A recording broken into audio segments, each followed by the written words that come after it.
Hi friends, ring round classes channel में आपका स्वागत है। तो कैसे हैं? चलिए आज का वीडियो स्टार्ट करते हैं चैप्टर 6 जनतंत्र का जन्म के सब्जेक्टिव प्रश्न उत्तर के साथ। तो सबसे पहले जान लेते हैं कि जनतंत्र का जन्म जो कविता है इसके कवि रामधारी सिंह दिनकर जी हैं। पहला प्रश्न है, दिनकर जी की दृष्टि में समय के रथ का घर घर नाद क्या है? स्पष्ट करें। उत्तर हो जाएगा फ्रेंड्स, कवि ने सदियों से राजतंत्र से शासित जनता की जागृति को उजागर करते हुए समय के चक्र की ओर लोगों का ध्यान आकृष्ट किया है। राज सिंहासन पर प्रजा आरूढ़ होने जा रही है। समय की पुकार ही क्रांति की शंखनाद के रूप में रथ का घर घर नाद है। अगला प्रश्न है, कवि की दृष्टि में आज के देवता कौन है और वे कहाँ मिलेंगे? उत्तर हो जाएगा फ्रेंड्स, कवि ने भारतीय प्रजा जो खून पसीना बहाकर देश हित का कार्य करती है, जिसके बल पर देश में सुख संपदा स्थापित होता है, वो किसान मजदूर जो स्वयं आहूत होकर देश को सुखी बनाते हैं, को आज का देवता कहा जाता है। सही बात है फ्रेंड्स, जो हमारे देश के किसान होते हैं वही हमारे देश के लिए अनाज उपजाते हैं, जिससे हमारी पूरी देश की जनता उससे अपना भरण पोषण करती है। और जो मजदूर होते हैं वही सड़क का निर्माण करते हैं, बड़े बड़े महलों का निर्माण करते हैं जिसमें हम लोग रहते हैं। तो कहीं नहीं कहीं ये हमारे लिए बहुत महत्वपूर्ण है और इनका सम्मान करना हमारा दायित्व बनता है। इसलिए कवि ने इन्हें आज का देवता कहा है। अगला प्रश्न है, कवि के अनुसार किन लोगों की दृष्टि में जनता फूल या दूध मुही बच्चे की तरह होती है और क्यों? कवि क्या कहकर उनका प्रतिवाद करता है? उत्तर हो जाएगा फ्रेंड्स, अंग्रेजी सरकार भी भारत की जनता को अबोध समझकर कुछ प्रलोभन देकर राज सुख में लिप्त है। वह समझती है कि जनता फूल या दूध मुही बच्ची की तरह है, लेकिन इसके प्रतिकार में कवि ने कहा है कि जब भोली भाली जनता जो भोली भाली लगने वाली है और वो जनता जाग जाती है, जब उसे अपने में निहित शक्ति का आभास हो जाता है, तब वह राजतंत्र हिल जाता है। अब तो लोकतंत्र हो गया फ्रेंड्स। अगला प्रश्न है, कवि जनता के स्वप्न का किस तरह चित्र खींचता है? उत्तर हो जाएगा, भारत की जनता सदियों से युगों युग से राजा के अधीनस्थ रही है, लेकिन कवि ने कहा है कि चिरकाल से अंधकार में रह रही जनता राजतंत्र को उखाड़ फेंकने का स्वप्न देख रही है। राजतंत्र समाप्त होगा और जनतंत्र कायम होगा। राजा नहीं बल्कि प्रजा राज करेगी। अगला प्रश्न है फ्रेंड्स, कविता का मूल भाव क्या है? संक्षेप में स्पष्ट कीजिए, अथवा जनतंत्र का जन्म शीर्षक कविता का भावार्थ लिखे। उत्तर हो जाएगा, प्रस्तुत कविता आधुनिक भारत में लोकतंत्र के उदय का जय घोष है। सदियों से पराधीनता के बाद स्वतंत्रता प्राप्ति हुई और भारत में जनतंत्र की प्राण प्रतिष्ठा हुई।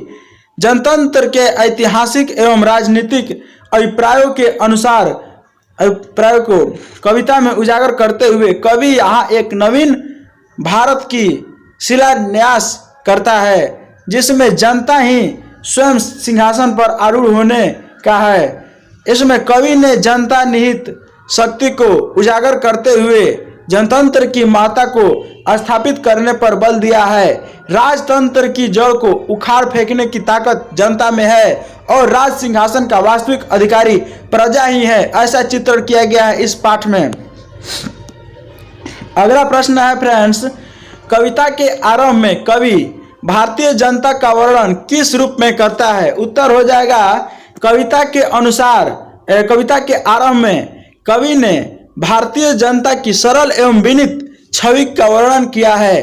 कवि ने कहा है कि जनता सहनशील होती है, जाड़ा गर्मी सबको सहती है, दुख सुख में एक समान रहती है, मिट्टी की मूर्त की तरह अबोध है, जनता फूल की तरह है, जिसे जब चाहो जिस रूप में रख दो, जहां चाहो उसे उस रूप में रख दो। जनता अबोध बालक है, जिसे छोटे प्रलोभन देकर प्रसन्न किया जा सकता है। अर्थात भारत की भोली भाली जनता असहनीय पीड़ा को चुपचाप सहकर भी मूक रहने वाली है।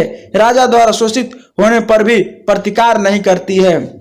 सही बात है फ्रेंड्स, हमारे यहाँ इतनी गरीबी है कि लोग को छोटी सी भी प्रलोभन दो तो आसानी से मान जाते हैं। जैसे जीरो बैलेंस पर आपका खाता खुलना हो, आप लोग मान जाते हैं, उसमें पैसा डालते हैं, आप लोग का पैसा हानि हो जाता है।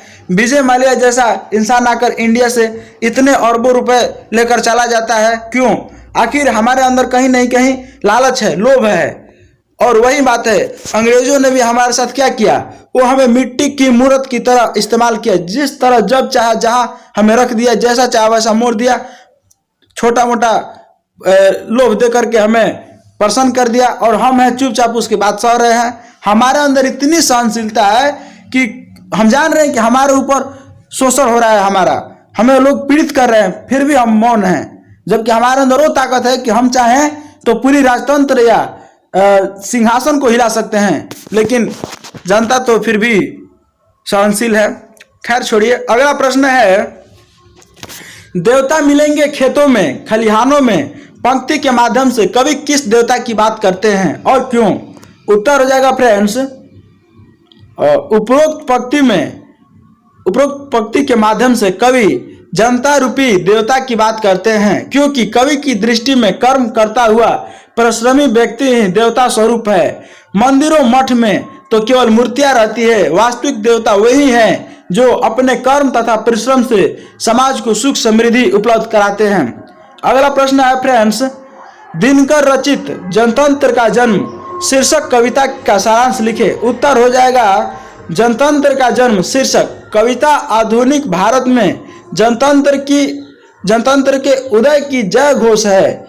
समय का रथ सिंहासन की ओर बढ़ता आ रहा है। वह सिंहासन नासीन अधिनायक से कहता है, यानी कि जो सिंहासन पर बैठा है उस अधिनायक से कहता है कि तुम सिंहासन का मोह त्याग दो, इस पर केवल जनता का अधिकार है। उसी जनता का इस सिंहासन पर अधिकार है जो युगों से पद दलित है, अर्थात पद से रहित है, और जिसने अपने शोषण के विरुद्ध कभी आवाज नहीं उठाई है। वह जनता अब कोई दूध मुही बच्ची नहीं रही, अब वो बड़ी हो गई है। जिसे खिलौने से बहलाया जा सके, अब वो बच्ची नहीं रही। जनता कोपाकुल होकर जब अपनी भ्रिकुटी चढ़ाती है तो भूचाल आ जाता है, बड़े बड़े बवंडर उठने लगते हैं। उनके हुंकारों में महलों को उखाड़ फेंकने की ताकत है। उनकी सांसों में ताज को हवा में उड़ा देने का बल है। जनता की राह को रोकने की क्षमता किसी में भी नहीं है। वह अपने साथ काल के लिए चलती है, कभी काल पर भी उसका शासन चलता है। सुनो, वह जनता युगों के शोषण के अंधकार को चीरती हुई बड़े वेग के साथ सिंहासन की तरफ आ रही है। संसार का सबसे बड़ा जनतंत्र सिंहासन के पास खड़ा है, उसका हृदय से अभिषेक करो। अब तुम्हारा समय नहीं रहा, अब प्रजा का समय है। देवता मंदिरों, राजप्रसादों और तहखानों में निवास नहीं करते हैं। वास्तविक देवता तो खेतों में किसान के रूप में होते हैं, खलिहानों में जो हल चलाते हैं वही देवता हैं, कहीं सड़कों पर जो गिट्टी तोड़ते हैं या फावड़े चलाते हैं वही देवता हैं। अब उन्हीं किसानों और मजदूरों की बारी है, अब वे ही राज सिंहासन पर आरूढ़ होंगे। सिंहासन खाली कर देने में तुम्हें कोई आनाकानी नहीं करनी चाहिए, वरना इसका अंजाम बहुत बड़ा होगा। अगला प्रश्न है फ्रेंड्स, निम्नलिखित पंक्तियों का भाव स्पष्ट करें। पंक्ति है, हुंकारों से महलों की नींव उखड़ जाती है, सांसों के बल से ताज हवा में उड़ता है। जनता की रोके राह, समय में ताव कहाँ, वह जिधर चाहती काल उधर ही मुड़ जाता है। उत्तर हो जाएगा फ्रेंड्स, प्रस्तुत पद्यांश में कवि रामधारी सिंह दिनकर ने जनता में निहित व्याप्य शक्ति का उजागर किया है। इसमें कहा गया है कि जनता जब जाग जाती है, अपशक्ति बल का आभास करके जब चल पड़ती है, अपने अंदर जितनी भी शक्ति है उसका अगर जनता आभास कर लेती है, तब समय भी उसकी राह नहीं रोक सकती, बल्कि जनता ही जिधर चाहेगी काल चक्र को मोड़ सकती है। युगों युगों से अंधकारमय वातावरण में जीवन व्यतीत कर रही जनता अब जागृत हो चुकी है। युगों युग का स्वप्न साकार हेतु कदम बढ़ चुके हैं, जिसे अब रोका नहीं जा सकता है। अगला प्रश्न है फ्रेंड्स, व्याख्या करें। तो पकती है सदियों की ठंडी बुझी राख सुगबुगा उठी, मिट्टी सोने का ताज पहन इठलाती है। दो राह समय के रथ का घर घर नाद सुनो, सिंहासन खाली करो की जनता आती है, सिंहासन खाली करो की जनता आती है। तो उत्तर जगह फ्रेंड्स, प्रस्तुत पद्यांश में जनतंत्र की स्थापना की बात कही गई है, साथ ही जनता की शक्ति का बोध कराया गया है। कवि रामधारी सिंह दिनकर ने ओजस्वी भाव में जनता की महत्ता का बोध कराते हुए उनकी सहनशीलता धैर्य की बात बड़े ही सहज रूप में कहा है। साथ ही भारत की जनता को अपना अधिकार प्राप्त करने, जनतंत्र स्थापित करने, राज सिंहासन पर आरूढ़ होने की प्रेरणा का भाव कवि ने जागृत करने का सफल प्रयास किया है। इस पद्यांश में जनता की शक्ति का व्यापक चित्रण किया गया है जो ओज का भाव जगाता है। तो चलिए फ्रेंड्स, इस चैप्टर में सिर्फ इतने ही प्रश्न थे जो मैंने आपको करा दिए। अगर आप और भी इसी प्रकार की वीडियो देखना चाहते हैं तो आप हमारे चैनल को सब्सक्राइब कर ले, ताकि हमारे हर वीडियो का नोटिफिकेशन आपके पास पहुंच जाएगा।